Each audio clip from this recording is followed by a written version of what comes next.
Hi friends, இன்றைக்கி வந்து மீன் தான் வாங்கினோம். என்ன மீன் வாங்கியிருக்கோன்னு பார்க்கலாமா? இன்றைக்கி வந்து பெரிய கிளிச்ச மீன் வாங்கினோம். இது வந்து ஒரு கவர் 100 ரூபா, 2 கவர் 200 ரூபாய்க்கு வாங்கினோம்.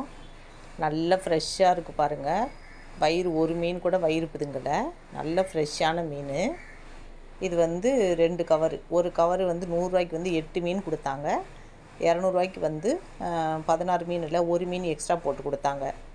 நல்ல ஃப்ரெஷ்ஷான மீன் வந்து இந்த மாதிரி பெரிய கிளிச்சை. இது வந்து கண்ணு பெருசாக இருக்கும். இதே போல் சின்ன கிளிச்சையும், இந்த 2 மீனும் வந்து நல்லா வறுக்கவும் நல்லாயிருக்கும், குழம்புக்கும் நல்லாயிருக்கும். இது இந்த மாதிரி க்ளீன் பண்ணிக்கலாம். வாழை வெட்டிட்டு முதுகு பக்கம் 2 இடத்துல சிறகு, வயிற்று பக்கம் ஒரு இடத்துல சிறகு இருக்கும், வெட்டிட்டு இப்போ பாருங்கள் கத்தியை வச்சு நல்லா அந்த மாதிரி சுரண்டிக்கலாம். ஏன்னா ஒரு சில இடத்துல வந்து இந்த செதில் இருக்கும். அப்புறம் இந்த வயிற்று 2 பக்கமும் வந்து வால் பக்கம் இந்த சொரப்பாக இருக்கும், அதையும் வெட்டி எடுத்துறேன்னு.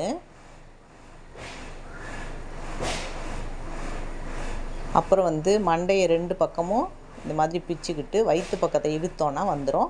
வயிற்று உள்ள கையை விட்டோன்னா அது உள்ள குடல் எல்லாம் நல்லா க்ளீனாக வந்துடும். இப்போ இந்த பக்கமும் அந்த பக்கமும் கையில் பிக்கவே ஈஸியாக வந்துடும். பிச்சு போட்டுடலாம், அவ்வளோதான். சூப்பராக மீன் ரெடி ஆயிடுச்சு. இப்போ பாருங்கள், இந்த வயிற்று பக்கம் உள்ள ஸ்லாம்புக்கு மேலே இந்த 2 குட்டியாக 2 முள் இருக்கும். அந்த கத்திரிக்கோல்கிட்ட அதை வெட்டிடணும். இல்லாட்டி நம்ம க்ளீன் பண்ணும்போது மீனை பெசரும் போதெல்லாம் வந்து கையில் கிழிச்சிடும். அதை வெட்டிட்டு இந்த மண்டையை கையில் பிக்க முடியாதவங்க 2 பக்கத்தையும் இந்த மாதிரி விரிச்சுக்கிட்டு கத்திரிக்கோல்கிட்ட வெட்டி போட்டுடலாம். நம்மளுக்கு மண்டை வேணாட்டி அப்படியே வெட்டி போட்டுடலாம். மண்டை வேணால் 2 பக்கம் வந்து பாருங்கள் இந்த மாதிரி கத்திரிக்கோலில் வெட்டி போட்டுட்டு வயிற்று பக்கத்தை வந்து கத்திரிக்கோலை வச்சு வெட்டிட்டு அப்படியே இழுத்தோன்னா வயிறு வந்துடும். பாருங்கள், அப்படியே இழுத்தோன்னா வயிறு வந்துடும். அப்படியே வயிற்றுள்ள கையை விட்டு இழுத்தோன்னா அவ்வளோதான். சூப்பராக மீன் க்ளீன் பண்ணியாச்சு. இப்படி தான் இந்த மீன், இதே போல் சின்ன கிழிச்சையும் இப்படி தான் க்ளீன் பண்ணணும். இந்த வீடியோ பிடிச்சா லைக் பண்ணுங்கள், சப்ஸ்கிரைப் பண்ணுங்கள்.